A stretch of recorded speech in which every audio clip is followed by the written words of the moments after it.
said, I'm going to bang twice. Okay. Yeah. And All I'm right, going to great. see how it all comes out in the wash. Just give it a bang.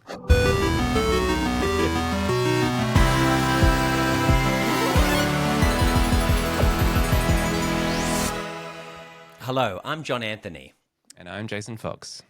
and you're listening to Kindred Spirits, where you don't need to love anything because Jason and I will love it for you. Love that for you.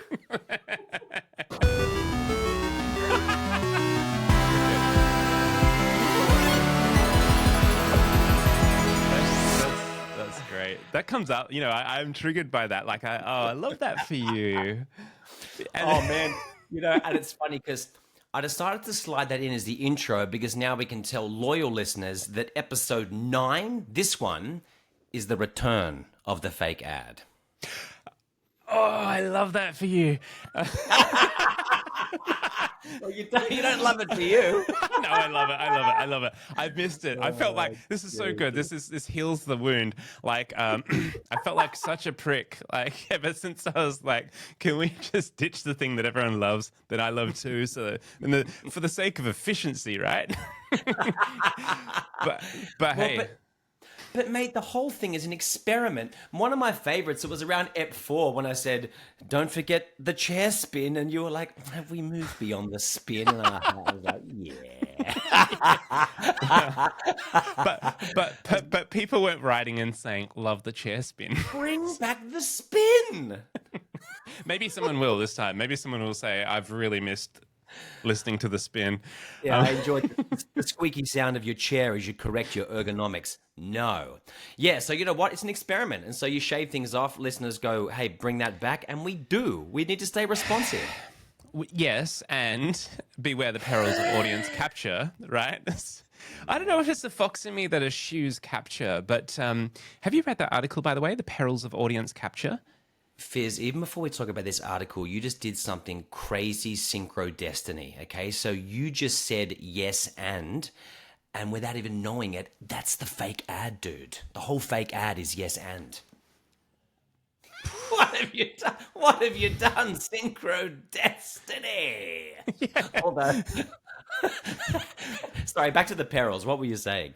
Well, there's another thread that you've opened up already that I want to chat with you about. It's kind of like yes and, but it's like more both and. But the perils of audience capture. This is where you do things, the audience responds, and so you're like, oh, the audience like that, so you double down on that. And then progressively, the audience feedback and the algo and all this stuff, you end up veering so far from what you want to do that, yeah, sure, you've converted yourself for what the audience wants, but is it what you want? Is it what keeps you alive? And so the example used in this article, The Perils of Audience Capture, was this kid that started like YouTube videos eating things, and then just over time he just ate more and more stuff and just became obese. And yeah, it's like, oh man, that's rugged. It's rugged. So hopefully our audience loves us and only wants the best for us. But that one's so symbolic and sad, isn't it? Like this person who's feeding themselves and feeding on the attention and hurting themselves, and a diet of mining people's eyeballs, and then what that does to them, physically, spiritually, psychologically, aesthetically. Crikey, that's unnerving. Yeah, and I reckon it happens on many subtle levels. I'm going to give you an example. I was so inspired by you. You said a week or two ago, like, time to like hop off LinkedIn for a bit because so we can dodge all the South by Southwest updates. I accidentally saw one from a dear friend of ours. I shan't name her, but it was a good one. It was very neutral, but it was the comment that really rattled me, right? So this is part of like a bigger context on the second day of South by Southwest. Then there ended up being a very fun talk about podcasting in 2025 with the excellent title of How to Make Podcasts That Aren't Extremely Boring. How to Make Podcasts That Aren't Extremely Boring. I enjoyed the strong views about putting the fluff, the hellos, and the side chat at the end, or in a whole other episode. Get people to the good stuff immediately, all caps. As in, you don't need to warm up your audience. You don't need to ask your guest how they are, etc. I mean, I've got a lot to say already, but the most ironic thing about what you've just read is that if you're supposed to save side chat until the end, our whole goddamn podcast is I side know. chat. That's what It this is is. baffling. It's just baffling, right? And then someone else who is a friend. I don't think they listen to this, but they're like full agreement. Like just give us the good stuff immediately. And the reason I'm like so rattled by this is I've been reading this book Against the Machine. Oh, now I've seen that. That must. Yeah. Yeah. Okay. Please tell us more about this book. Well, I mean, I haven't gotten far into it, and the style in the initial bits is like I'm still warming to some of the pieces, but this whole Love the art, man. The art yeah, reminds the me of art is your mate great, Simon. You know your so friend from good. Europe, Simon, who you've Yeah, interviewed? Simon He loves that Vandals, kind of, yes, he totally. loves that old school sci-fi artwork. Sorry, tell us more about the book, Fizz. Well, there's this thing, right? You and I will relate to this. The machine, Moloch, the god of coordination, failure, child sacrifice, perverse incentives, the great devourer. This quest towards optimizing to becoming ever more efficient parts of the machine, well-oiled, efficient, optimized, reduced, and all this stuff.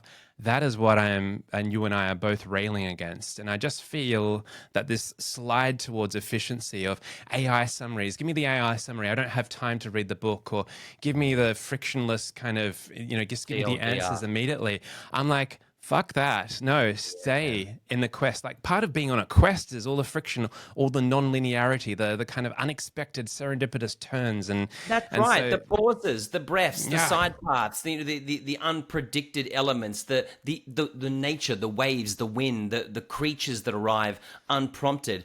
Man, as you're getting into it, the first thing that occurred to me is stop ruining shit with rules. Like Yes. you're fucking it up with your rules Machines love straight away. rules. If I'm about to start a podcast and then I read some shitful map from some podcast guru and they say to me, "Oh, hurry the fuck up and get to the good stuff." Well, what does that even mean? And now I'm preoccupied with what is the good stuff, right? And so Yeah. in the process of trying to fast forward to what I've decided is good, I've deleted all this shit that may have happened. What have I sacrificed on the altar of someone else's shitful roadmap?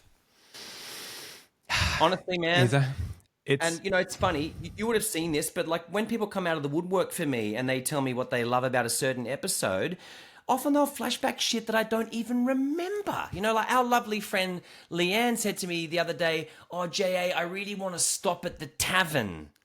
And when she said that to me, I was like, wow, that sounds fucking awesome. What's she talking about, right? And then I had to go back and listen to an episode where you and I spoke about stopping at the tavern.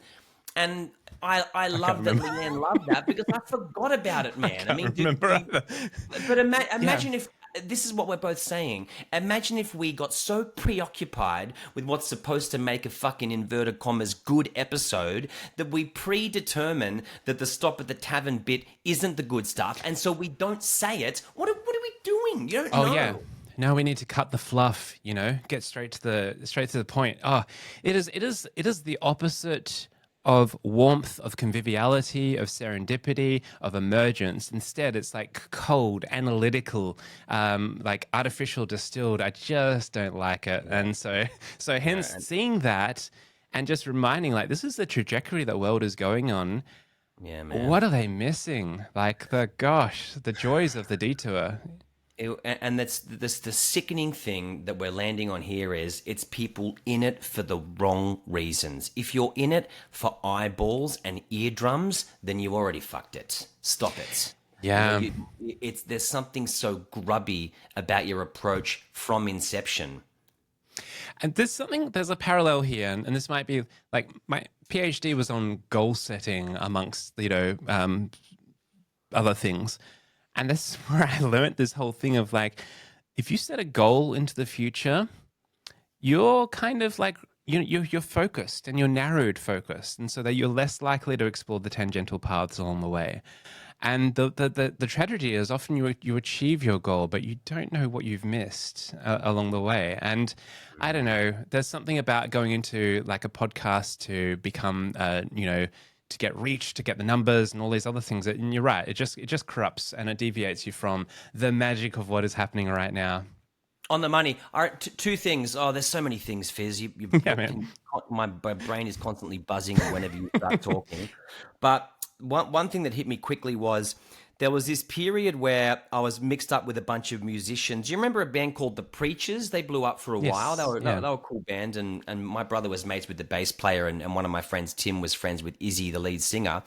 But there's this thing that artists do where, you know, they'll have a hit and then their label is essentially asking them to write the same song again. You know, so they go back into the studio and their hit was a song called Is This How You Feel? And they kept producing all this new music that sounded different from that, but the label's like, no, bring us another Is This How You Feel? And they're kind of there going, but I don't want to write the same goddamn song, right? But the label needs them to because it's turned into money. It's turned into, you know, listenership and hits and all the rest of it.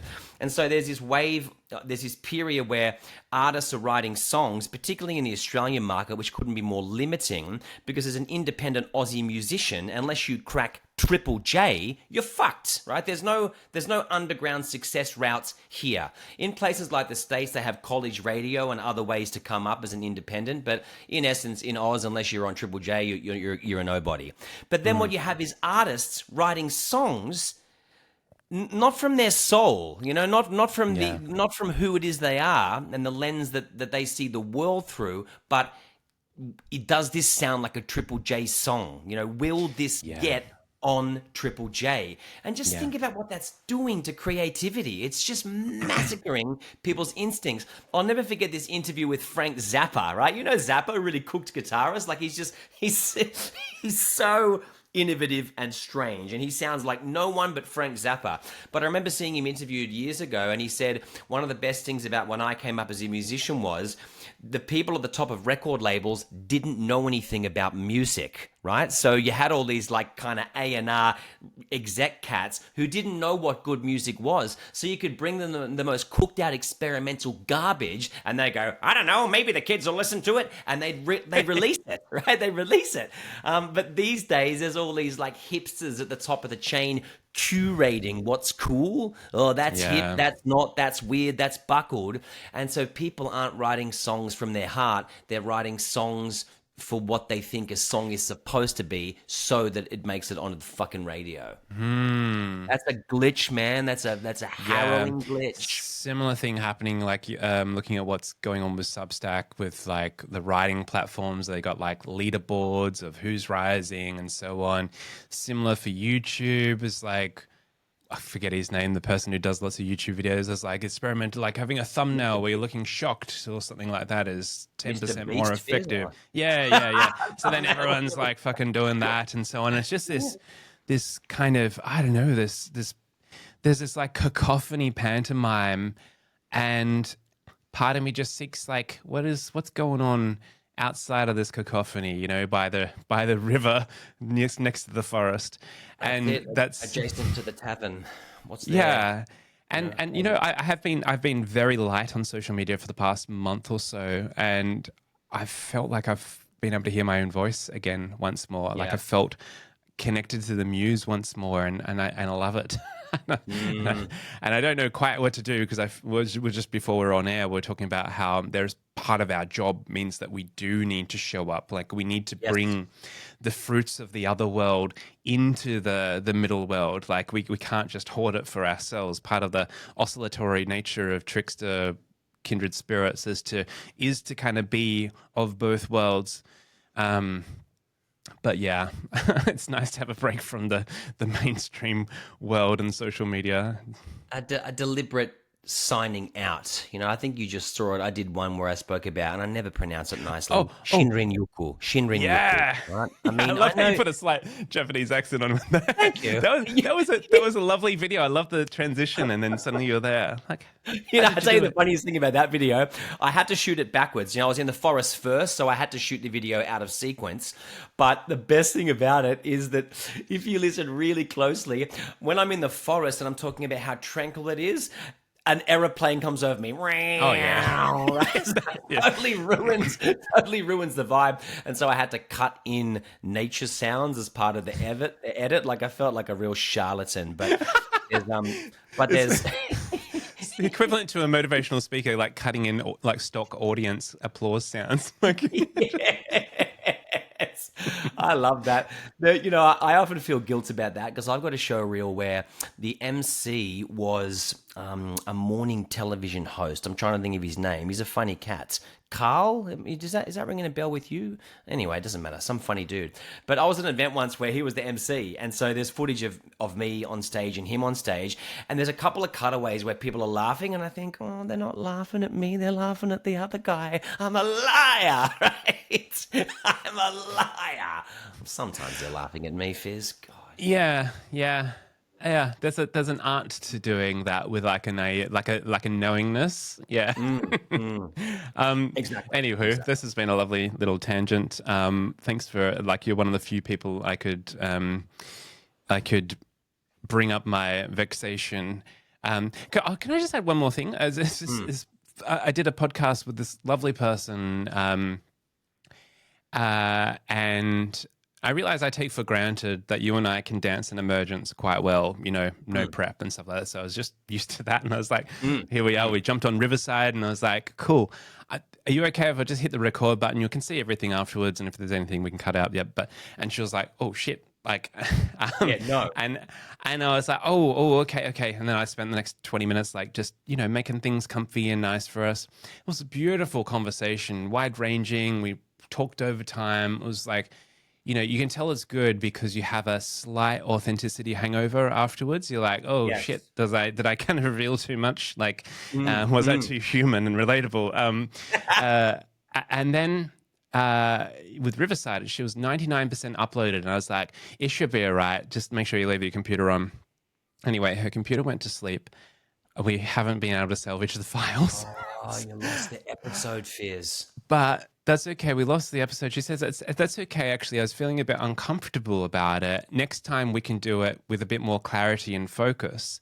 And I was like, What does that mean? Yes. What does that mean? So this is the same and I accept that maybe this is more of an advanced maneuver that you and I are pulling off here. And I can understand when folks, don't necessarily have the same podcast or the same kind of experience. They haven't maybe accrued the same jadedness for the scripted or the focus, the clear and stuff like that. But it left me feeling like, oh, how do I do this? How do we introduce other people? How do we gently usher them into the dance of emergence, if you know what I mean? Yeah, it's interesting.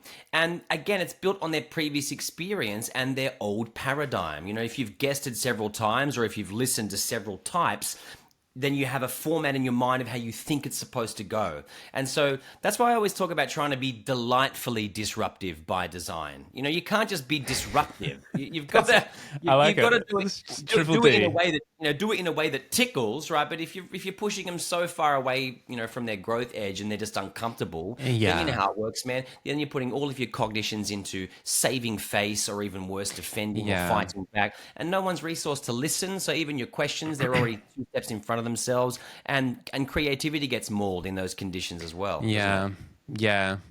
There is certainly something to be said about, in those conditions where, because you'll probably have this in terms of when you're speaking to an audience and you're maybe inviting some participation and stuff like that, it's really important to model vulnerability yourself, not in a performed way, but in a kind of genuine, I don't know everything, because that gives an implicit permission for others to not have it all completely figured out. But if you're the kind of smooth, polished, charismatic, everything's perfect, people are going to respond like that too and just bring their, manufactured selves to the mix. You called it. And, I think 2 tricks that we pull very quickly is self-ironic humor. Like I usually find a way to knock myself down in the intro. I might poke fun at how I've got how I need a haircut or something silly like that. But early on, any signal that you can show them that you don't take yourself too seriously, I think is really powerful. So self-ironic humor for the win. But the other thing that I've been doing a lot in the last 2 years, Fizz, is I constantly keep trying to remind people that all we are is in the exchange of ideas. So I'll say to people, none of this is the gospel. I'm not telling anyone what to do. None of us are here to say what's right and what's wrong. And so a lovely term, and I think I got this from my mate Arthur Papajamas at AP Psychology in South Yarra, but you talk about the idea that anything you're trying to help each other with is just them adding new items onto their ever expanding menu of interventions. That's it. You know, so when you're doing leadership training or trying to help people to empower others, you say, hey, here's a whole bunch of ideas, but you're just expanding your own menu of interventions, which means that the thicker or fatter your menu, the more likely it is that you can serve up an idea that is to someone's taste. If they enjoy it, you stay on that trajectory. If it pisses them off or it triggers them, just abandon it. Just stop and do something else. You know, I always find that funny. Oh, sorry, go ahead, Legend. Yeah, sorry, I didn't mean to interrupt there. Well, there's the thing of enhancing the repertoire, the toolkit. I find there's a distinction that a lot of clients that I'm working with aren't as attuned to. This is really important. The distinction between skills and sensibilities. So one thing is to learn more skills, have more skills in the toolkit. The other is to cultivate the sensibility of knowing which skill to use at which point in time, to have that situational savvy, to be like, actually, you know what, now is not the time for some sort of, heavy-handed blah, or now's not the time to kind of do this maneuver. This person just needs me to be present and listen, or, whatever it is. And the sensibility is harder to box up and package up, but it's the difference between, the clumsy utilization of a freshly learnt skill and the sensibility to be like, you know what, they know more than me in this instance. I'm just going to be with them. Yeah. And when you talk about it, I'm thinking of instinct, and there was a part of me that wants to say you can't teach instinct, but I don't know if that's true. That's like when people say you can't teach emotional intelligence. I mean, you can certainly help to create more awareness, so yeah. Is instinct a thing that can be taught? Yes, if you're doing it by helping people to become more aware. That quote that keeps creeping out. Go ahead, Legend. No, go. I'm just so fascinated by this. It's a quote that I think I've snuck into the podcast before because it's great. Anthony DeMello, he used to say, what you're aware of, you're in control of. What you're not aware of is in control of you. So let's talk about instinct. What were you going to say? I always get like, whenever someone says the word control, I'm like, oh, really? You think you're in control? Because you're saying, well, are you really in control? Yeah, it's an illusion. Right, yeah. Because I think there is something about like the surrendered like awareness. Like it's not so much control, which always evokes me like a kind of a grip. Like people love control because they fear the what happens when I'm not in control. But there's a surrenderedness, and even though you're not in control, you still have an awareness and a situational awareness, which means that you can update your, disposition, however it enables you to dance within the context that you're in. So it might not be control. Yeah, and maybe in the process enhance your instincts. I like that you've taken objection to the word control. I'll give you an example that I love getting into, helping people to quickly understand and then carve out the difference between a reaction and a response. They're definitely not the same thing. And so I think bringing awareness in that kind of context is useful, and so it is a thing. That's true. I think you can help people enhance their instincts. And why I really want like to get better at that? Oh yeah, I do think so, but it's different from teaching in the conventional sense. This is where the trickster teacher is better, because the trickster teacher creates the conditions in which, if we can combine entropy as well as the integrative support, people have the experience of entropy, they realize how they react rather than respond, and then you've got a container in which you can unpack that, Beautiful. But with this reaction thing, I love the concept of allergies, where we have an inflated negative response to something as a reactive experience. So sometimes people will have an allergy to the word woke or feminism or nationalism or Donald Trump or control. Exactly. It's like allergy. I love that, man.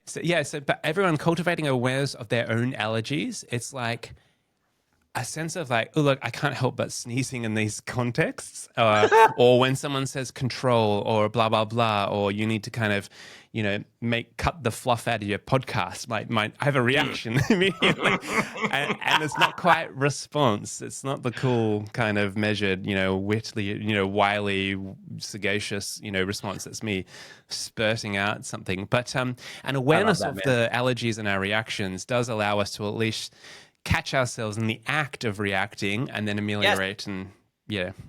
That's exactly it. And one of my favorite things that surfaced when I studied cognitive behavioral therapy is when you can feel that bubbling. So let's go with it. When you can feel the tickle in the snout and you're on the precipice of the sneeze, right? You say to yourself, does this look or feel like something from the past? Yeah. It's one of the best questions you can ask, because very quickly you work out what it is. And then once you realize what it's reminding you about, you can delete the trigger, right? Yeah. And then make an informed decision about what behavior bubbles to the surface. This is the one of the ways through it. And I think it's fantastic. I'll never forget, I was with one of my FMCG clients a few years ago, and before the session, 30 seconds before the session started, they handed me my facilitator guide. Have you ever seen one of these, Viv? It's been a long time. So little postage stamp thumbnails of each of the slides, but then next to it, what you're supposed to say. Oh, fuck that. Right? So click the first slide. Oh, Good Jesus morning, Christ. everybody. Yeah. Click the second slide, do the acknowledgement of country. And so we both know what I did with it, Fizz, right? Like I threw it behind myself, rocked the sesh. Session wraps. This person waits for everyone to leave the room and then comes up to me and says, John, why is it that you failed to follow my facilitator guide, right? And just that word fail, right? Just That's great. Word fail. Oh, mate, eyelid twitching. I was such a little bitch. Like the response I had was just so defensive and whiny and bordering on unprofessional. Good. It wasn't completely career limiting, but it was pathetic. And so 48 hours later, which is way too slow, I asked myself, did that look or feel like something from the past? And you know what it was? She reminded me of my mum, right? So this lady reminded me of my mum, and so then she triggered 10-year-old John Anthony, right? So 10-year-old John showed up in response. And so, that's retrospective insight, but it's important, man. You've just given me a flashback of a saying that my dad would say.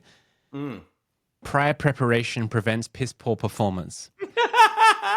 And look at this, like, oh, fuck you, I'm going to create a podcast with a friend and we're going to have no preparation whatsoever. We'll just perform, This is your reaction to it. That's right. Pick peppers.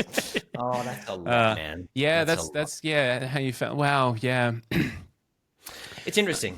In the same way that most prezos that you've seen since the 90s, someone gets up and wants to read out the agenda or the learning outcomes, and then they do it, and then they tell you what they did. I remember a couple of years ago, someone said, let me tell you about every prezo you've ever seen. First, someone gets up and starts by telling you how they're going to bore you, then they bore you, and then they end by telling you how they bored you, right? So this harrowing format.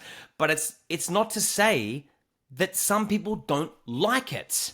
Think about the person that you interviewed. When you said to her in your own way, let's wing it, this person went, no.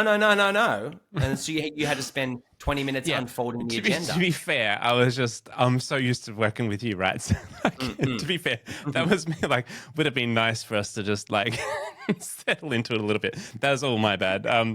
Yeah. Hey, the sneezing thing? You just reminded me. One of my favorite, perverse little hobbies, not hobby, that sounds too cultivated. When I catch someone that's about to sneeze, I love saying bless you or blessing them before the sneeze has happened. And it has this effect where it robs them of the orgasm of the sneeze. And it's such a prickish move, right? So it's like, I'm about to sneeze. I'm like, bless you. And they're like, ugh. This is your new LinkedIn title, Jason Fox, Orgasm Thief. Yes, that's right. Just update your LinkedIn for 24 hours. Jason Fox, my mind went into some pretty whack places then. Orgasm thief amidst emergence. Oh, jeepers. Oh, God. You rob them of their orgasm. That might be one of my favorite things that you've said. Maybe that's the episode title.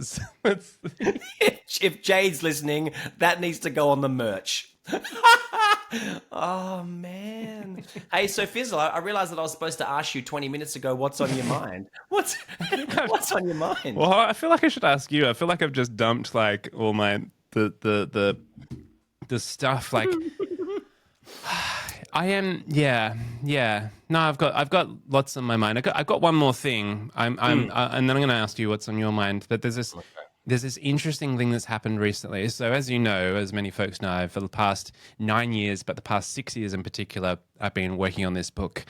And it's demanding so much of me. It's been nearly 10 years since How to Lead a Quest came out. Wow, fantastic, man! I love that book. Dude. I love that. Thank you. And yeah, this is it's calling me to a kind of a greater intellectual honesty and a kind of like I'm having to like become the person that needs to write this book. Anyway, it's the title is Mythic Mode because I've been so enamored and since 2019 or 20 or no, it's 2018 I started using the term mythic mode. It came into the Ritual of Becoming.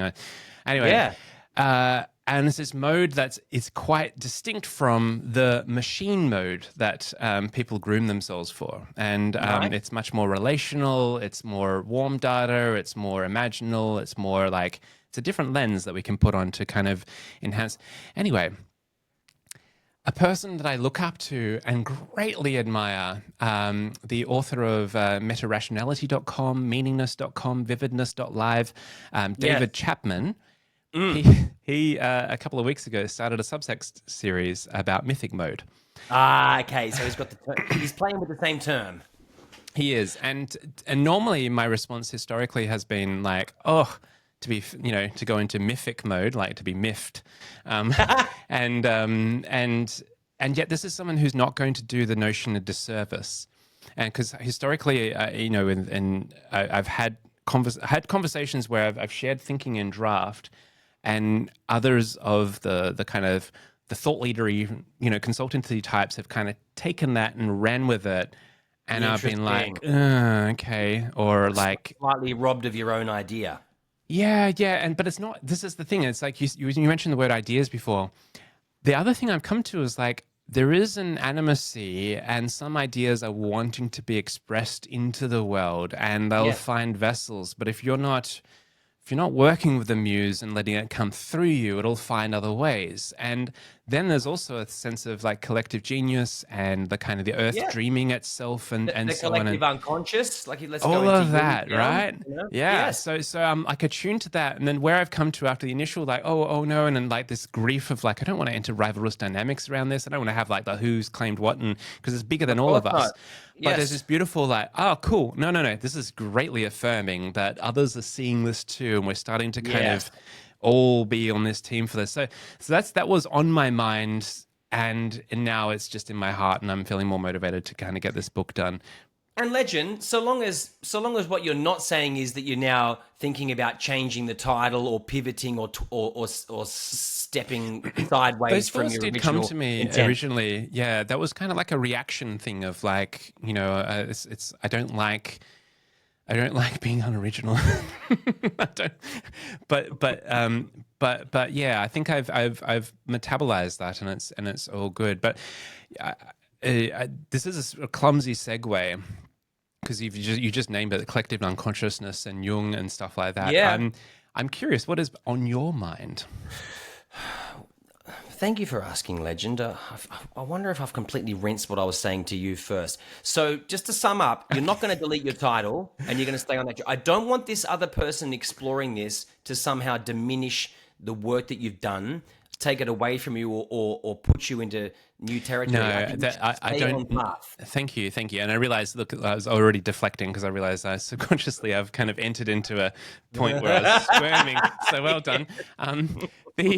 No, it's not that. But the weird thing is the work, like I had a pop-up newsletter. I've been very kind of in the penumbra with all of this because quite legitimately, I don't want that there is in the noosphere, the sphere of knowledge, there's a mimetic ecology. And there are, mimetic, like just in any ecology, there are kind of larger creatures that will, we're talking about music before. I saw someone pointing out Taylor Swift's new album and the very uncanny inspiration that they've taken from a bunch of other things. That's probably part of the machine optimizing what's like going to be and like, it's felt like I've needed to protect this. But then at the same time, I don't own it. No one owns it. So there's this weird thing of this surrendered service to something that is larger than ourselves and kind of going what what is going in the direction of enlivenment of what makes the heart hum and stuff like that. So long story short, no, I'm not. But it's just been, it was kind of like a hiccup that was required to like get me out of like hermit mode and start to, well, and to start to maybe play a little bit more in the open. Yeah. I think this is my instincts, which you can develop. I feel like in the long run, you're going to be stoked that this has happened, and you might even find yourself referencing some of the stuff that Chapman is talking about now. Pretty much every newsletter, in every newsletter, I'm referencing him. Now, here's the uncanny thing. In 2020, when I shared the Substack newsletter, back before I left the platform, and now I'm like thinking, oh shit, do I come back? I mentioned Mythic Mode, and immediately after, I shared an example from David Chapman that I was inspired by. Now, he wasn't calling it Mythic Mode yet, but there's definitely like an alignment going on there. We've just taken very different paths since then, and it's just interesting to notice like because I had this with the first book, The Game Changer. As I was writing that, gamification began to become a buzzword. That's right. And I saw it co-opted by consultants that had never played a game in their lives, and just the essence of what makes a game work and hum just being eroded over with the kind of, and I'm just, there's an honoring of some of this stuff that requires it to live in the penumbra. It's kind of the difference between Simon Sinek's infinite game versus the original finite and infinite games. It's like there's a thing we need to kind of, anyway, that's can't quite put it into words, but no, but it's good that we're going there, and I'm glad that you're staying on path. And I think it's going to end up showing up as a bit of a blessing in disguise for you. But of course, that's been on your mind, man. That would be on my mind. I'll give you a weird example for that. This is so whack, but I want to tell you how it happened to me years ago when I went down in flames in my marketing career. So I was working at Red Bull, and I went down in flames. A very dramatic exit out of that industry, and I ended up working at a friend's bar in Surrey Hills. And I was, I'd never been so poor and happy in my life, right? I'd gone from this like gangster marketing salary. I had 90 direct reports, proper leadership role. And then next minute, I'm literally popping the top off beer bottles. It didn't even have taps, this pub. I would just stand there, talk to customers, pop the top off caps. But that put me into a really creative period of my life because I had a lot of capacity to dream and live and relax. And I remember telling the bar manager this amazing idea that I had for a film. And essentially what I was saying to him was, it's the same premise as The Wizard of Oz, but rather than everyone being in black and white and then it turns into color, I said it's a silent film and then all of a sudden there's sound. Ooh. And within a year, a movie called The Artist came out, and it was exactly my idea, like exactly the same goddamn thing, And that was one of my first windows into the collective unconscious, or and you had some better language around it, but there is stuff around us all the time, and whether you're open to being a conduit to have it beamed into you or not decides whether or not you're the one that gets to make it manifest. Do you get to be the mouthpiece of the echo of the thing? And so I don't know that it's supposed to be a race. I don't know it's about who gets there first or who did it or branded it first. It's just about whether you want to stay in service of this idea that's greater than you, man. And you're the perfect person to do it. And I would be one of thousands of people who are very excited about your third book. And you do it at your own pace, legend. You do it at your own pace, Fizzle. Thank you. Let it emerge, man. Thank you. What's on your mind? I'll tell you what's been on my mind. Too many things, but this is something I've been looking forward to talking to you about. So I was away with the family on holidays very recently, and we drove up to Queensland and back again. Very ambitious with a 5-month-old. Right, the 6-year-old was awesome, but my beautiful 5-month-old in a car. With that many Ks, ambitious. And for anyone who's curious, she was a legend about it, but it was hard. And on the way home, we stopped in Byron for a couple of days, and I went into a bookstore, and I was overwhelmed with how many books I wanted to buy, but I chose one title, and I think it's called Why We Dream. I wish I had it next to me, but I've lost the author, but he's a neuroscientist, and he's got all this research into why we dream, and I'm not even halfway through, but there was something that came through that's definitely worth repeating. Excited to get your brain on it. He said there's 3 things that have to happen in your brain, your favorite word, Fizzy, there's- Jason, bless you. Thank you. I just robbed him of an orgasm. Yes. There's three things that have to happen in order for you to be able to dream. Now, I can't remember all three, but I'll give you the first two. One, your motor neurons need to shut down. So you need to become paralyzed, because if you don't become paralyzed, you start trying to act out your dreams, right? So that makes sense, doesn't it? That needs to shut down. Say again, Legend? What about daydreams? Well, it's occurred to me that that's why some people do daydream, because their motor neurons don't shut down. So they're up and walking around in their dream, right? So, so let me rephrase it: in order to dream properly, or maybe in order to dream fully. Great, good pickup, right? So step one, those neurons have to shut down so that you're paralyzed, so that you're able to actually wander within the new parameters that is your dream. But the second thing that has to happen is your executive system needs to shut down, and this is the part of your mind that's responsible for logic and reason. Okay. Now, if you think about it, these two things have to disappear. Otherwise, you wouldn't embrace these really unlikely narratives that your dreams follow. You know, you'd be talking to your mom, and then all of a sudden it's your mate, and then you walk into a kitchen, and then next minute you're at Disneyland. And so, of course, you go with it when you're dreaming, because your logic and your reason has vanished. You see what's going on here? If your logic and reason is with you, you're going to snap yourself out of your dream. You're going to go, hang on, why did mum just turn into JA? And why are we in Disneyland and not in the kitchen anymore? And so this has been kicking around in my noodle a lot. And I'll tell you why, Fizzy. Because I think it plays out in reality. I think sometimes when we share our dreams with people in the waking world, like when you share your intent, when you try to paint your vision, when you lop up an idea, I think sometimes without meaning to, people react with logic and reason, and they fuck it up. They ruin it. They ruin what it is that's supposed to happen. And I've heard this put in other ways before, but I think I'd like to stop talking and see what you have to say about it. So we're up to the part 2, is it? Or did you say the third part? No, I'm not sure if I mentioned. I can't remember the third thing. I don't know if I said that. There's 3 things that have to happen. I've only retained 2 of them. 3 things. Yeah, that's cool. Okay. Dude, this is the same. Yeah, I'm so with you. This is the logic of the machine as well.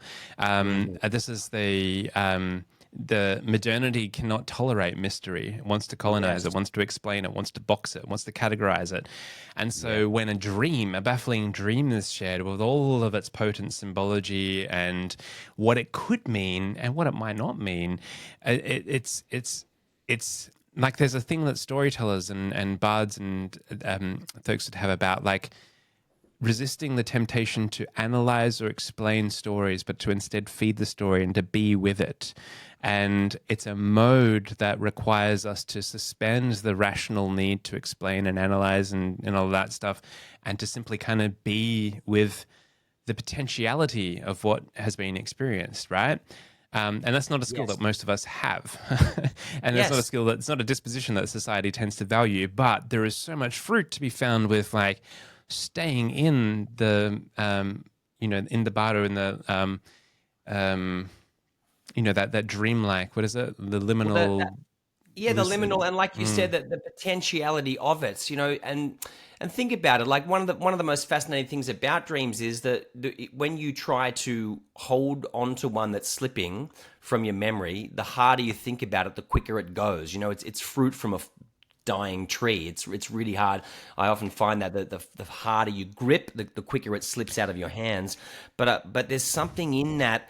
You just said you're trying to share a dream with someone, and so you're in that possibility space where you're supposed to be talking about what it could mean or what it might mean, but without meaning to. Often as people react to it, when they bring in their logic and their reason, they start to rubbish it. They start to put their parameters around it. Their response to it, or their inability to come with you in the dream's infancy, as they start to try to react to it without meaning to, they're snuffing the flame of it. They're snuffing it out. And I've seen this so many times where people will say, they'll take it one step further and they'll say things that I find quite depressing, like, don't share your goals with people. Don't tell people what it is that you're trying to do. because not everyone is working with you and not everyone is for you. And so sometimes in the process of you doing that, you actually set up malicious intent. There are people around you, who you might have shared it with, who aren't rooting for you. They're not rooting for you. And so they're in their own way, with their own sort of conscious vibration, they are collapsing the possibility of this thing unfolding for you. I mean, that's intense. Yeah, I think I would suggest that there's some sensibility to that. I would be selective with whom I share any kind of dream-like things, although I'm not.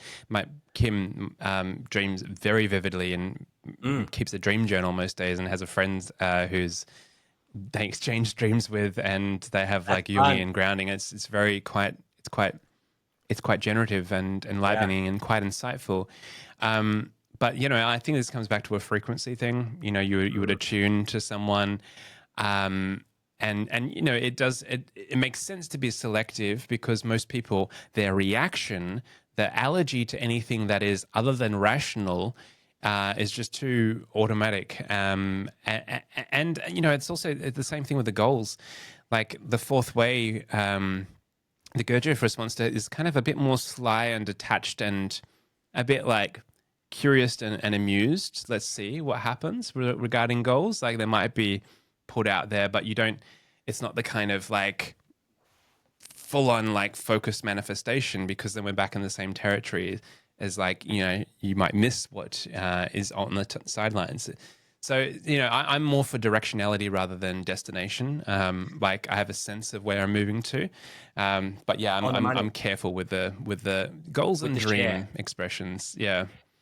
Another thing that was occurring to me as you said that as well is I would share it with you, by the way. I would feel so comfortable in like 100. private things. Like it's just because I know you'd be able to respond and hold it without collapsing it, and yours would be like a kindred spirit would be generative. Sorry, I didn't mean to interrupt. No, but that's because I want it to happen for you as much as you want it to happen for you, and that's what we're talking about. You can't be certain, and honestly, man, I think this includes people who love you. So I'll give you another way to slice it. Sometimes you might be speaking to someone who's known you for a very long time, even a family member, someone who's known you forever. But what we sometimes don't consider is when they're talking to you, they're actually talking to a version of you that they have in their head. They're not talking to you now. They're talking to who it is that maybe you were, or if you want to roll real deep, who they decided you were and they didn't even know from the top, right? But what that means is they don't possess the ability to actually come with you on what it is that you're saying. And even though they love you, they don't actually believe in that possibility for you. They can't see it. And what I'm trying to suggest is that even though this might sound pretty fucking out there, Fizzy, I think there's something about that can and might create blockers in reality, in the physical world. And so I guess, one thing that we're both agreeing with in our own way is that there's nothing dangerous about being selective around who you share your dreams with.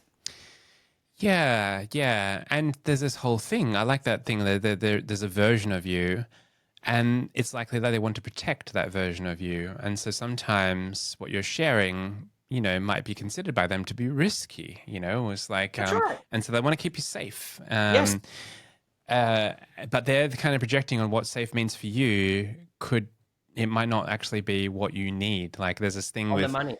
Bill Plotkin's Journey to Soul Initiation and Wild Mind and all this stuff, is that when some folks are kind of in a space of dissolution and in the dark forest and in the cocoon and so on, sometimes what you need to actually get you through and to break through a pattern that's been holding you back is a little nonsensical, or it doesn't make sense, or it involves risk or something like that. And most of the trained professionals will kind of talk you out of that just to kind of keep you safe. Yeah, and it's funny because even as you said it, yes, they might be doing it because they think they're keeping you safe, but they're also doing it to keep themselves safe. They're doing it because it lets them remain comfortable. Don't shatter my paradigm, which is my version of you that I have in my mind. You're moving that around now, and that's making me feel unsafe. You know, you're mucking around with my world order. So do it. And sometimes it can come through in a way that's so subtle. You know, I'm even suggesting that they don't know that they're doing it, mate. Yeah, that's right. That's right. But it doesn't mean that it's not happening, and it doesn't mean that it's not having an impact. It's like the love that for you. You know, it's like they might not even catch when they're saying that, but like the kind of the disapproval is expressed in that in that statement or something. It's like love that for you. Disapproval and removal, like you're removal. That's right. It's like love that for you, but I'm I'm not sure. I'm not. That's it. Yeah. You're severing yourself from the experience, right? So we talk about something like, you know, collective consciousness. You're not, you know, and I know we're sort of going into it now, but even when you sort of rewind science, like aren't they now starting to say that at some point someone has this theory that breaks everything apart and makes it machine-like and mechanical? But what that's done is, even though it sort of started as a theory, people have held onto it as a way to point to the nature of reality, and it's wrong. We're not segregated in that way. Things can't be broken into parts. We're not cogs in a machine or in a system. But goddamn, people love to behave as if they are. Yeah. And isn't this the nucleus of the glitch? Yeah, this notion that we are separate to nature and to each other, and the living systems we are of and part of. And talking about hallucinations, so should we dream like the fake ad? You're getting better and better at the whiskey segues. I was going to fake ad the segue. Should we dream like the fake ad, and then we can land to whiskey? Yeah. Let's hallucinate to the ad. I don't know why, but this one, I probably need to do a language warning. I didn't mean to, but I feel like there was a bit of it's too late for this episode. The language warning dropped so many F-bombs, but yeah. All right, here's the fake ad, backed by popular demand. Has anyone ever told you that you're a little blunt? Did someone once make you feel like a little runt? Is there the glimmer of a chance that you're just a... Well, here's a technique lifted straight from improv comedy to soften the blow of any shitfulness that's about to leave your lips. Yes, and. Try saying yes and in response to the bullshit that people throw at you, including things that couldn't be more outrageously fucked. Listen, everyone, we know there's no I in team, and so I've decided to take all of our work and pitch it as if it were my own. Yes, and. That sounds a bit shitty, Trevor. Guys, I've got some exciting news. On Friday at 4 p.m, pens down, we're doing a Kahoot quiz. Yes, and I'd rather pour molten lava into my eyeballs. Thanks anyway, Jennifer. Team, I've noticed, and so has senior leadership, that morale has been a little low lately. But if you care to pop into the breakout room, there's a bowl of fruit. You're welcome.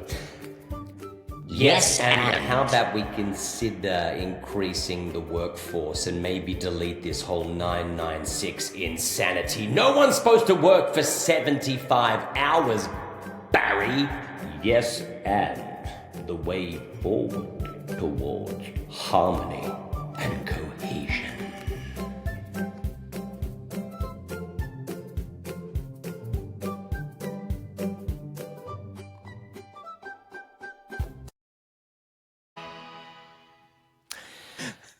As always, with the non-linear approach, Fizzle hasn't heard the fake ad, but Fizz, it did talk a lot about yes and. It was a tongue-in-cheek spin on yes and. I love it. I love it. I came across something. You reminded me. Jonathan Rosen has been writing these Substack things on ontopoetics, which is a concept that you would really like, ontology, poetics. Wow. And brought back in this meta-modern thing of it's both and either or. So Yes. like when you're holding the thing, it's both and either or. And I'd also say it's also neither nor. So it's both and either or and neither nor. Then we've got the Whoa. totality of, of possibility and potentiality. So Well, and you knew I was going to froth on this because now you're going hermetic. And the funniest thing about that is that sometimes you and I get caught up in these conversations where we're so bent on riding the pendulum in both directions that we create and collapse everything that we've said in one conversation. that's right. And it's fantastic. Everything expands and collapses. The Have you seen pendulum that? must move in both directions, or there I is was no thinking. rhythm. Yeah, I was thinking about the chariot card in tarot, which then got me to think about. Have you seen that? Is it Vin Diesel or whoever it is, where he's on the between two trucks doing the splits? Or Oh, who was Van it? That, Damme. Van yeah, Damme Van does Damme. that. Yeah. Yeah. That's right. Yeah, Yeah. doing the thing. I feel like that's us with the both ends sometimes. It's like, That would be yeah. that would be cool animation. It's funny because I'm excited. We're gonna do a new cartoon for next year. Actually, that's something I wouldn't mind asking you. Like, do you think next year that we should be calling it Kindred Spirits Season 2? Like, are we gonna do that? Are we gonna talk about I like season? that. I actually am warming to the idea of like a seasonality. Like we might take a bit of a break and then come back with a fresh season. That's it. And Why maybe not? we'll tie it into moon cycles or something. It doesn't have to be Gregorian, but we can talk about that. But I just think that's a fun thing to explore. But the main reason why I want to do a season 2 is so we can have a new cartoon. Like, I'm just amused by that. Yeah. I Okay, love it. and We've this, got- and this cartoon will be us straddling two trucks. Yes, that's right. We got to stay mystical. Now, legend. Speaking of mystical, shall we mystically crack the top of today's edition? Yes. All I know is it's got a yellow sticker. Outstanding. Well, I'm thrilled to share that this is one that I've been sitting on for ages, but I deliberately opened when you were here. So you might remember you were here, and I sent you home with 4 to match the 4 that you'd brought to me, but I only had 3 open, so I had to crack this. So I Oh, could pull them yes. out for you. Oh, that's Yeah. exciting. And so it's my pleasure to bring onto the screen and into our listeners' ear holes the Glendronach Oh, 18 Allardyce. Man. Oloroso for days. I mean, this is so hot damn. anyone who hasn't heard of the distillery, Glendronach, it's probably one of my favorites. They're known for their sherry bombs. It's easily one of my favorite distilleries, mates. And The this one's color called. is beautiful. Oh, look at it! I mean, it's like Coca-Cola. In fact, it's. Yeah. I would go as far as saying it's even darker than Yeah. Coca-Cola. What do you think, Fizz? I think it's even darker than Yeah. Coca-Cola, which is Yeah. pretty dark whiskey, or exclusively Oloroso, which is a beautiful sherry cask, and this one's aged 18 years at least. So the way it works with Glendronach, they've got these weird charts with sliding scales where you can often look up the batch number, and so you can go, or even though I'm holding on to an inverted commas 18-year-old, this one's actually 24 years old. There's this weird chart that you can find. It's called Allardyce or Allardyce, named after James Allardyce or Allardyce, who's the OG distiller, the guy who created it back in 1826. And it's one of my favorite sherry bombs, man. We should probably share with our listeners that historically, the J Fizzle hasn't been a big fan of sherry whiskies. Talk us through it, Jace. That's just the super Christmassy vibes. Like, but that maybe I'm okay. Maybe this is an old story of mine because there's a lot that can surface. But sherry, yeah, down for. I'm actually quite fond of sherry itself. My nana enjoyed a sherry. So did mine. yeah, I don't know. Yeah, And yeah. it's funny you said that because my nana, my beautiful, we used to call her Adi. She was obsessed with sherry as well. She used to have her mates over for cards, and they'd sit around playing cards and drinking Same. sherry. So cute, Yeah. so cute. Yeah. But sadly, especially for someone like me who's obsessed with sherry whiskies, people aren't drinking it anymore. Sherry, it's a dying thing. And so what's Interesting. happening amusingly globally is there are some places who are producing sherry purely so they can create the casks, so that those casks can then be on sold to create whiskey. So this is an issue with sherry broadly, globally, and it's pushing up the price point for sherry casks whiskies. It's a mess. Interesting. I'm seeing there's so many more distilleries popping up, and I feel like this is the result of like whiskey becoming popular again in the early 2000s. Yes. And then so that so they're all coming online now. But I'm like, oh, sometimes you can see like there's like VC money or something behind this. Like everything's a Yeah, bit man. too polished, and I'm like Yeah. trying to find like because the good thing about Glendronach is like there's there's a lot of Scottish distilleries, like there's history and stuff like that So much there, history. and So much and history. yeah, for the new players on the scene, I kind of want them to just dig deeper into the soil of what is authentic for them, like they're rather than just You're right, brother. And then yeah. the other thing we don't have is a time machine, because if we could push forward 200 years, then we'd be in a much better spot with these emerging distilleries. That's You right. know, one of the things that I find so sad is because of what you described happening in 2000 and whiskey popping off and becoming en vogue and now really big to a younger generation. It has ruined the price point on Japanese whiskey. Like, have you seen what's happened? Like, I Japanese know. whiskey, right? It's over. You can't, if you want a decent Japanese whiskey, no one can afford it. But how could they have possibly planned for the demand? And that's what we're talking about. Some of the stuff I used to just mix for a highball or something like that. Yeah. In the past. Look at it now. And I actually think that maybe whiskey would have been better investment than crypto. I know, man. There's a website called Denkata, and that's all about Japanese whiskies. I want to make sure I'm spelling it right. And I had to unsubscribe from Denkata because the average price point was like $4,000. Like, they're like, oh, here's this month's release, and you're looking at this website going, God. like, who can afford a Hibiki 21 anymore? Like, those I had days one of are those bottles over, once. man. They were great. It's a beautiful So bottle. did I, man. Yeah. Even whiskies like Yamazaki. Yeah, we all did. Yeah, that's right. I'm trying to find a price right here. I mean, let me just do it while I got you here. How much is Hibiki 21? Let's see what the false. I actually worked with Beam and Suntory and Beam when they merged together, and with the executive team there, and I got given a Hibiki 21. Damn. When I was working with them in the Hunter Valley. So there it is, Fizz. So 21, $1,200 a bottle for the Hibiki 21, and then if you want the 30, that's 14 grand for one bottle. This is what's happened to Japanese whiskey. It's now out of our reach, which is just heartbreaking. Anyway, weird side quest. Let's go back to what we're doing. So, are you ready for the pop legend? Yeah, man. Let's hear it. Okay, here we go. Oh, Is that any good? that was like the twist, the pop, and a bit of slosh. Oh yes, I was really hoping that you got the slosh, because I was about to say it was a pop and slosh, right? And now my remarkable is garnished with whiskey. Oh, good, yeah. It was very kind of like. Oh my! Who could have thought we could add to the twist and plop? It's now the twist, pop, and slosh.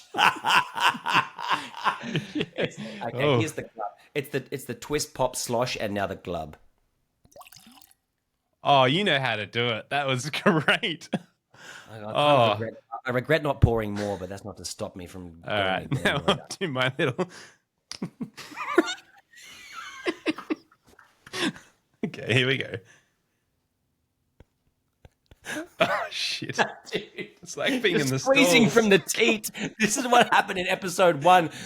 We don't I've squeeze never from the done this teat. before. No, Fish, you've got to screw the lid. Yeah. Okay, thanks, man. You're always sending him to me. I get it. It's the first time my you've first actually time. used your own vessel. Great. That was magnificent. That was so Oh good. wow! Oh, that was fantastic. Already I can smell. Oh, it's so good. Oh, mate. Straight to the nose. Instant sultanas. Maraschino cherries.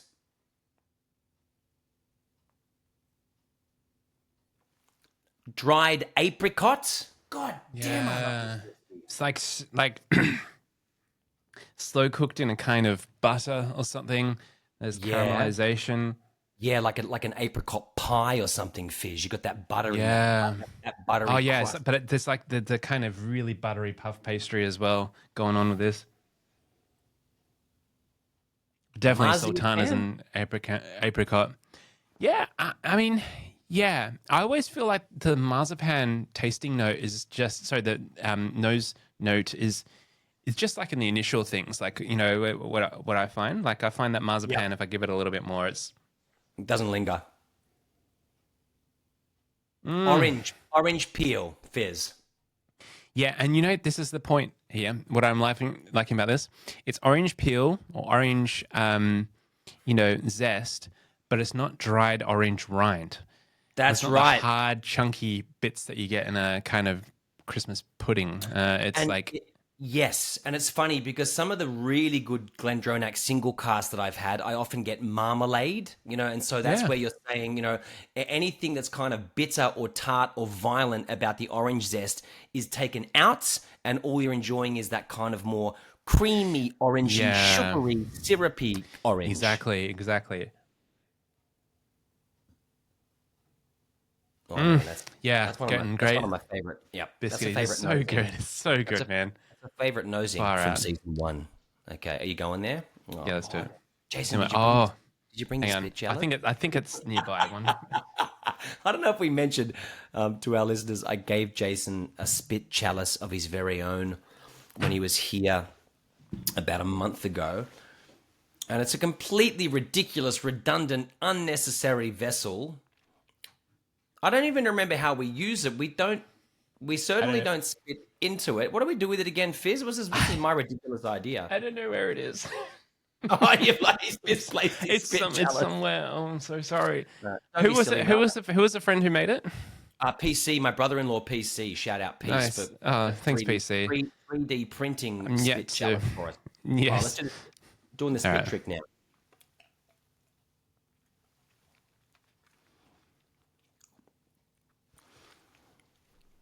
Anyone listening for the first time, this is a technique that Jason taught me where you start before tasting by putting just as much whiskey as there is saliva in your mouth to essentially coat the lining of your tongue and mouth before taking your first actual sip of the whiskey.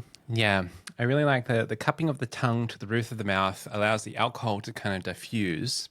And then by the time you swallow, it just glides down the gullet and it's all smooth. But then it kind of like, instead of the throat having the shock of the alcohol, it's like, okay, all right, know what's going on here. Yeah, it's the opposite to robbing yourself of an orgasm. Here we go.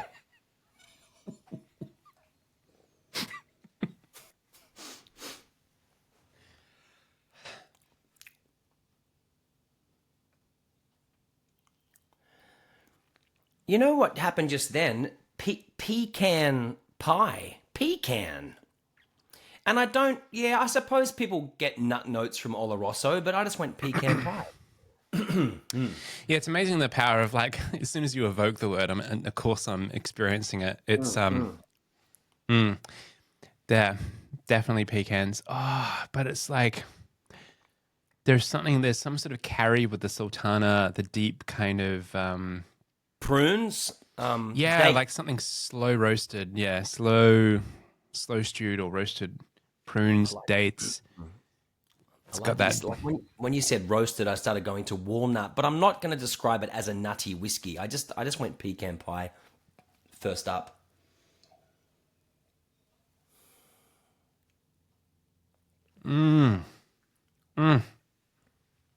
Do you get the dark chocolate finish, Fizz? Like it's got a long finish on it, but it goes for me a really nice like 75% cocoa chocolate block at the end. Yeah. Yeah, I do. And the thing oh my God, I'd say this is one of the best whiskeys I've ever had. Yes, man. I really hope that I was going to bring you out of your weird I don't like sherry bombs thing. So it just didn't make any sense to me. Yes. What I'm loving about this is there's no overpowering sweetness. It's like I would still like there's a sweetness there. It's not salty like one of the ones I've snuck in things. It's gonna have that. Yeah, but there is a bit of saltedness there, but it's not anywhere overpowering. But there's this carry of yes the roasted or the stewed sultanas and prunes and dates and so on, and in that, and the other thing too is not overpowering the spices. Like some things get way too carried away with the cinnamon and stuff like that. That's right. It's not going all nutmeg carried away. and cinnamon. And it's just such a vehicle for like these complex mixes. So there is the hint of nut there, but none of it's standing out. But that doesn't mean it's not mediocre. It's like there's so much going on in mate. really nuanced and subtle way. It's like far out. It's like I want to get to. You know what it is. You know what it Yeah. is, Fizz. It's the balance. The Yes, balance so of this beautifully balanced. whiskey is astounding. And you know what it lets me do is talk about an elusive unicorn in the world of whiskey, the original Glendronach 15 Revival. Okay, so anyone who knows whiskey knows what I'm talking about. Their old distiller, this guy named Billy Walker, he bashed out this 15 Revival years ago now, and it had a really reasonable price point, and it was one of the best whiskeys on the planet. And ever since he's left, they haven't been able to recreate it the same, right? So it's become this unicorn whiskey. If you can find a Glendronach 15 by Billy Walker, they hardly don't exist anymore. They're almost gone. And Rachel Barry, who's replaced him, she does a 15, and it's also called the Revival, and it's a decent whiskey, but it's not what Billy had done. And the only way that I can describe why the Billy Walker one is superior is because of the balance, Fizz. The balance of this whiskey is insane. It almost feels like you're smoking an expensive cigar. That's sort of the sensation you have of how well balanced it is. Yeah. It's like, coffee roasters will mix the beans and the roasting temperatures sometimes to create like the perfect mix. And distillers will be going there with their things and just kind of working out what's the thing. It is so beautifully distilled. I just thought experiment. What happens if like there was a 15-year-old bottle, the Billy Walker one surfaces, and people are like, you know what, we're going to do. There's however many 60 ml pours, like 30 ml pours. It's going to be like auction, or then get your tickets and so on like that. It'd be worth having a bit of a bid and then just flying over to just sit and have a couple of 30 ml things. And I like the ridiculousness of that, like traveling to have two 30 ml drams. We will get ourselves mixed up in some ridiculous. One of my favorite ridiculous was when Bowmore did Double the Devil. I don't know if I ever told you about this, but this is a unicorn whiskey where they went, it's called Double the Devil because they went first Jimenez and then Oloroso. So they jumped between two sherry casks. So it's a double sherrybomb.com whiskey. Bowmore Double the Devil, gone. You can't find it. And my friend Talis found it in a whiskey bar in Kyoto. And Fizzle, I went to Kyoto and drank it. Oh, wow. And this type of thing is always, it often gets clouded, or not clouded, but maybe bamboozled or mixed up in the experience. It's like when you have a great red wine and you realize, that was the restaurant, that wasn't the red, or the restaurant played a part. But man, like, I love that idea of you and I chasing some unicorn somewhere, man. That's more of a when than an if. Yeah. Oh, that's so good. I poured out some more of this, try to get like a few more drops from this thing. That is great. Wow, that's two of my favoriteest whiskeys. That and the kind of crazy one, the bonkers one. That's right. Delightfully bonkers, good. Yeah, that was like, not that I'd pit that as like a favorite, but it was such a unique experience. Like I was so glad for it. So whack. I think, I'll be honest, I'm going to call it. I think I started with my strongest of the four just then. So just brace for it. Oh, that's cool. No, that's great, man. as we do the others. Yeah. Outstanding, Fizz. Well, mate, are we arriving on the precipice of some bad advice? Where are we, my good man? I think we are. This is so good. And I'm so excited that I'm going to be seeing you in the flesh very soon, and we're going to be having some whiskeys in real life. Mate, can't wait. Cannot wait. Yeah. And it's interesting because I was just about to say, this is the first time we've done day drinking as we drink whiskey at midday for the recording. God, the only thing I'm worried about when we party at that Abbey event in November is stamina. Like, what are we going to do, man? Yeah, we'll stay hydrated. We'll go for walks. We'll, we'll have meal breaks. We'll be right. So I say. And there's this really cool emerging maneuver where you drink Korean pear juice. Have you seen this? I haven't seen this. So you drink Korean pear juice right before you go out on the lash, and then you drink it again when you get home that evening, and you wake up sans hangover. Mate. That's okay. I simply insist that we find some Korean pear juice before we get into it. Too good. All right, so I'll start. when you have a dream, share it. Share your dream far and wide, including with people who clearly don't want the best for you. Share your dreams with your nemesis. Yeah, and have them explain it to you.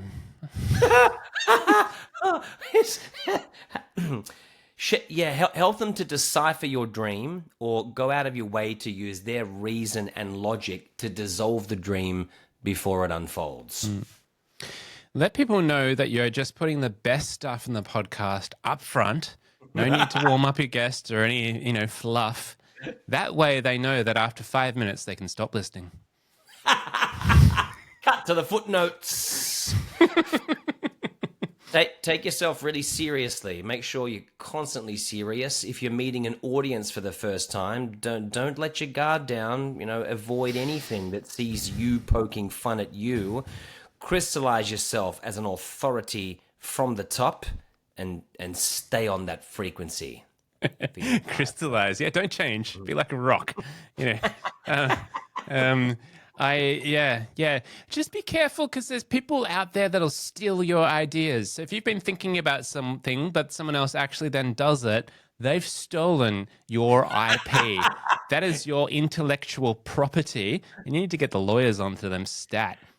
If you hear someone start to play around in similar territory that you've been exploring, or even worse, use the exact terminology that was about to be the title of your upcoming book, cancel the book, cancel all the work you've done, cancel your research, cancel all of your ideas, and try to come up with something else. Yeah, it's not worth it. And be angry at them. Be angry at them for having similar clever ideas. That's right. To you. God. It's not either or. It's not neither nor. It's just one thing. Oh, yeah, that's right. Work out what it is. Work out what the one thing is. Yeah. This is... You must be hyper-rational. It's not enough to be rational. You need to be hyper-rational. Cultivate an allergy to anything that is ambiguous. Force categorization. Nothing can be both and nor either, or it must be just the one thing. Yeah. I think I just repeated your one. Healthy. No, it's good. We're doing jazz. We're doing jazz. Jazz, baby. See, I often think that I'm cheating, because I scribble down stuff that you say onto my Remarkable, whereas you just find some weird way to retain the whole episode in your head. Oh, that's cool. I did write down robbed orgasm. Yeah, well, I mean, I think that's going to be the title of this episode. Yeah. I just, that's weird. The thing, just had this image of like two people in coitus, and they're about to like change position, and then one of us, or I come in there, finish off the guy with a hand job, just quick, and then robbed. You just robbed. You've robbed. Robber again. Strikes again. He's been robbed of the orgasm he'd rather have. Not again, Jason. Here he is again. The orgasm robber. Jason often appears at the window. There he is, rapping on the window again to rob me of my orgasm. Good. Can I ask a question? Like, does the orgasm robber wear a cape? Of course. Are you supposed to be incognito? Because now everyone knows who you are, Peter Parker, orgasm robber. I don't know. Hey, Bruce Banner, everyone knows that you turn into the orgasm robber. Reminds me of this SMBC comic. Have you seen SMBC comics? No. It's a webcomic, been running for a while. It's like, it starts as a scene like, girl saying to the guy, no, I don't want to, no, don't say it. It's not a superpower. And he's like pouting. And she's like, okay, fine. And he's like, are you okay? I came as fast as I could. It's like, never mind. There I am again. Well done, sir. Bringing it in. That's classic orgasm robber banter. Anyway, I don't know about this guy. They just heard about him. So, yeah. Oh man, I have immediate regret bringing out that whole thing, but that's how we roll. I'm really enjoying that image now of like you at the window with malintent. and you show up right as they're arriving. I'm not there yet. Honestly, I'm not there yet. I'm just rubbing people's sneezes. That's all I do. It's like one day, though. One day. It's a gateway. It's like psychopaths that start by killing animals. That's right. Yeah, that's right. You're on the trajectory, Fizz. Yeah. Yeah. Good. It started innocently with sneezing. I tell you, when you come here, the plane trees have been ridiculous with the winds and everything like that. You might find yourself sneezing, and I look forward to denying you. There's a good chance, man, because I've got asthma as well, so I've got to strap in. Yeah, you're in. And whiskey's antihistamine too. Sorry, no, it's a histamine. Yeah, so. Ah, there you go, double deuce. Yeah. Expect to be robbed. Okay. All right, legend. Always a pleasure, mate. I'm thrilled that I'm. Oh, hang on, aren't we supposed to do actually like? I didn't want to end on that note. We're supposed to reflect on some good stuff, right? Oh, good. No, we're about to end the whole thing with bad advice. No, I just okay. Seriously, okay, I do want to just. You have the sensibility of knowing how to show up as a friend, and I really appreciate how you held me there. And yeah, with regards to the book and such a solo, isolating journey and stuff like that, it's nice. It's like I wish for everyone to have a kindred spirit and at least someone who has your back, someone that you can turn to when you're like not sure what to do. I'm lucky that I have a small handful of a few, of which I'm very grateful to consider you to be one of them, John Anthony. Thank you, my friend. And this might sound weird, but you probably don't realize how many people are proud of you, man. You know, like people are proud of you, and people are lucky to know you, and they're impressed by you, and they will patiently wait for you to punch out this third book at whatever pace suits you. Or let me spin that differently. At whatever pace suits the best version of the book. And maybe that's why you're moving at a pace that you're finding frustrating. It's because you're not going to fart this thing out, man. Like, you're going to do it properly in a way that feels measured, so that you're putting your best foot forward, you know. So people are happy to wait, mates. You know. What do I want to say to you? Oh yeah. So this might feel like a funny side story, but it helps to tie in what we're saying. Just this morning, my beautiful daughter Phoenix, who's 6, said to me, "Dad, where's the record that you gave me?" Right, and I didn't know what she meant. I couldn't remember what she meant, and then I realized she was asking for John Song, which is my solo artist name, vinyl that I produced a few years ago. And when I went and found it for her, she was so happy to get her hands on it. And she said, "Dad, can we put this on, please?" But when I dropped the needle on my own record and just got to enjoy watching my daughter sit in front of the speaker and enjoy my music, the first thought that came into my head was, "Oh yeah, John, you're not a piece of shit." Right? You're not a piece of shit. And that was the first moment that I realized for the last 2 or 3 weeks I've been thinking of myself as a piece of shit, right? And you know, I'm not happy that that's happened, but I'm happy with the realization. And I guess I'm trying to say that to you, man, because, you know, I don't think that anyone holds on to a version of themselves in their mind 24/7 where you view yourself purely as a rock star, you know. And so you're allowed to slip and stumble and doubt yourself and get weird. And sometimes, you know, it's your kindred spirits and your family and the people who are closest to you that have the ability to remind you of your own awesome, you know, and that's a reason to cultivate and nourish that web around yourself. And it's making me think, thank you. And it's also like the hermetic quality of good friendship. When someone is getting a bit too carried away and they're getting a bit full of themselves, the duty of a friend is to hang shit on them so that they are reminded that they're not. So we got to kind of keep it in balance, right? So. If you need that, just go and speak to one of your parents. Oh, my God. Right? Oh, mate. Always a pleasure. Now. So fun, my friend. Lots of love. Shall I edge towards the drum pad? Yeah, let's just shout out to the folks listening. Thank you very much. We really appreciate you. We get your notes. We love your support. Thank you for listening. This has been Ruined Orgasm.